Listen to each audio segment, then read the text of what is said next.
की बड़ी खबर आपको तहलका भारत पर बता रहे हैं, जो कि भोपाल से आ रही है। उमा ने शराब दुकान के सामने मंदिर में डेरा डाला। कहा 31 जनवरी को यहीं बैठकर प्रदेश सरकार की शराब नीति सुनेंगी उमा भारती। भाजपा की फायर ब्रांड नेता और मध्य प्रदेश की पूर्व मुख्यमंत्री उमा भारती चुनावी साल में शराब के मुद्दे पर शिवराज सरकार को लगातार घेर रही है। उन्होंने प्रदेश की नई शराब नीति जारी होने तक के लिए घर छोड़ मंदिर में डेरा डाल लिया है। उमा भारती अब 31 जनवरी तक भोपाल के अयोध्या नगर स्थित हनुमान और दुर्गा मंदिर में ही रहेंगी। उन्होंने शनिवार शाम मंदिर पहुंचकर पूजा अर्चना की और बीजेपी संगठन के साथ ही सरकार को घेरा। विपक्ष में हम जिन बातों का विरोध करते थे उन्हें भूले, उमा भारती ने कहा। उमा भारती ने मंदिर परिसर ने मीडिया से चर्चा करते हुए कहा, कुछ समय पहले तक जब हम विपक्ष में थे तब हमने अवैध उत्खनन और शराब नीति का खुलकर विरोध किया। सत्ता में आने के बाद अचानक हम बातें भूल गए हैं। अब हमें वह बातें याद करनी पड़ेगी। मुझे विश्वास है कि अगर मेरे कहने पर नियंत्रित शराब वितरण प्रणाली लागू हो गई तो मध्य प्रदेश में 2003 का रिकॉर्ड रिपीट हो जाएगा। बीजेपी को बड़ी संख्या में महिलाएं वोट देगी, क्योंकि शराब में सब बह जाता है। लाडली लक्ष्मी सड़क पर बह जाती है, जननी सुरक्षा भी सड़क पर नहीं चल पाती है, आवास कुटीर भी नहीं टिक पाती, सारी योजनाएं शराब में बह जाती है। इसलिए हमें एक स्वस्थ समाज का निर्माण करना पड़ेगा। कार्तिक पूर्णिमा 8 और 9 नवंबर को थी, दोनों दिन। तब कहा था कि मैं कुछ दिनों प्रवास पर रहना चाहती हूँ मध्य प्रदेश के।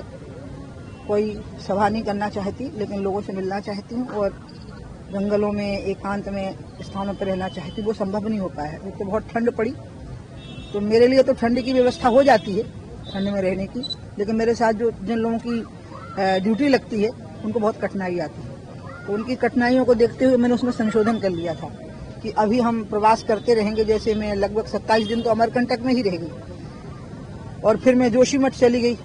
दुर्भाग्य से ऐसी घटना हो गई, तो वो भी एक प्रकार का प्रवास हो गया क्योंकि हिमालय में थी।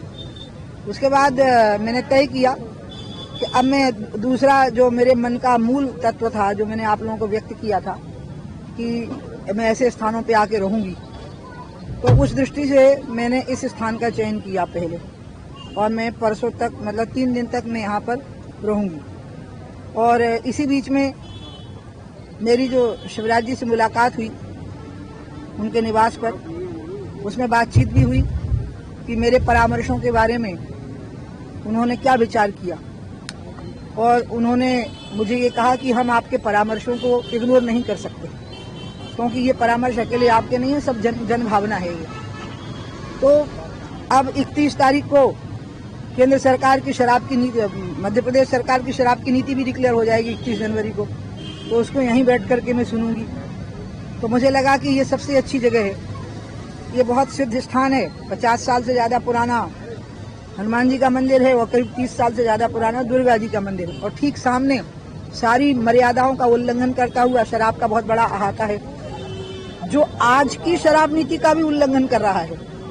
उस मर्यादा को भी, 50 मीटर की मर्यादा को भी जो तोड़े हुए है। तो इसलिए हमने सोचा कि यहाँ पे 3 दिन रहेंगे। आप लोगों को कष्ट होगा मेरे रहने पे, वो कष्ट मैं आपको दूंगी यहाँ पर आने पर। शराबबंदी के लिए नहीं कह रही हूँ मैं, बिल्कुल कांग्रेस को इसका फायदा नहीं देना चाहती, बल्कि हमने कांग्रेस के खिलाफ इस मामले में विरोध किया है।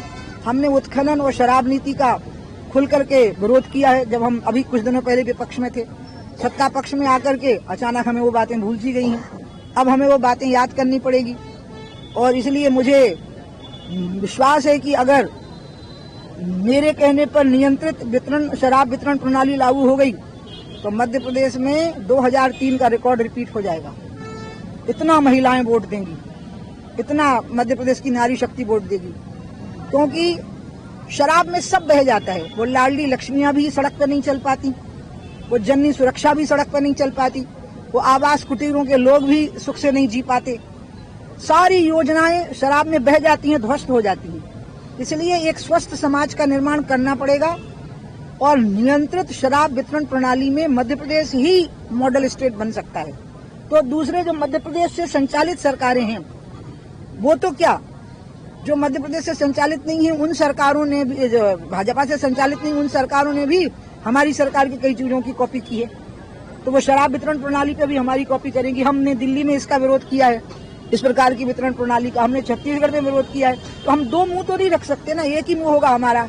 वही मुंह छत्तीसगढ़ में होगा, वही मुंह दिल्ली में होगा, वही मुंह मध्य प्रदेश में होगा। मैं अभी बिल्कुल भयभीत नहीं हूँ, मैं बिल्कुल आशंकित नहीं हूँ, मेरा भरोसा बिल्कुल टूटा नहीं है। मेरी शिवराज जी की जो बातचीत हुई वो बहुत सम्मान और आनंद और बहुत ही रिलैक्स माइंड में हुई है, मुझे पूरा का पूरा यकीन है। लेकिन फिर भी क्या कहूँ, मेरा दिल ही ऐसा है कि मैं थोड़ा सा आशंकित सी हो गई हूँ, इसलिए मैं यहाँ हनुमान जी और दुर्गा जी की शरण में आकर के बैठ गई हूँ। इस बात को लेकर चिंतित हूँ कि मध्य प्रदेश में और देश में सर्वत्र अब भाजपा व्याप्त है। मोदी जी के नाम पर मोदी और विजय एक चीज हो चुके हैं। विजय होती है, हमारी सरकार बनती है। तो हमारी सरकार के जो मूल तत्व थे, हमें उनका आधार छोड़ना नहीं है, हमें उन पर ही चलना है। मुझे भाजपा का ही प्रचार करना है। मुझे पता है कि भाजपा की ही मध्य प्रदेश में सरकार बननी है। 8 महीने हमारे पास हैं, अभी हम इन चीजों को ठीक कर सकते हैं। मैंने कभी भी शराब पर रोक लगाने के लिए कहा ही नहीं। मैंने ये कहा कि मेरा बस चलेगा तो मैं रोक लगा दूंगी। मेरा विश्वास यही है कि शराब बिल्कुल नहीं पीनी चाहिए। लेकिन क्या इस बात को मैं मनवा सकती हूँ?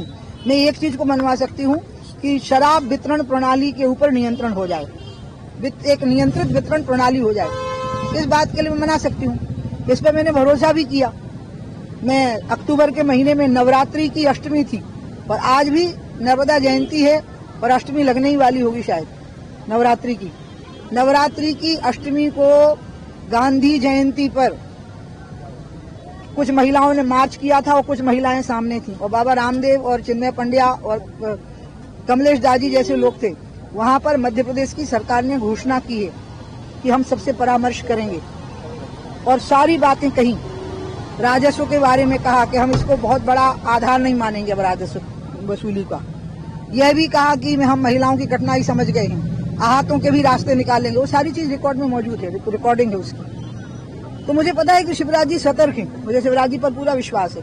मैं पूरी तरह से आशंकित नहीं हूँ, मैं आशान्वित हूँ।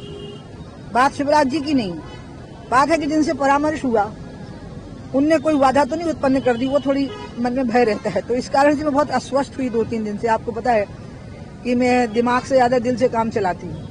तो मुझे लगा मैं स्वस्थ ही तब हो पाऊंगी जब मैं यहाँ डेरा डाल लूंगी और 31 तारीख को मैं बैठ करके सुनूंगी क्या निर्णय हुआ है।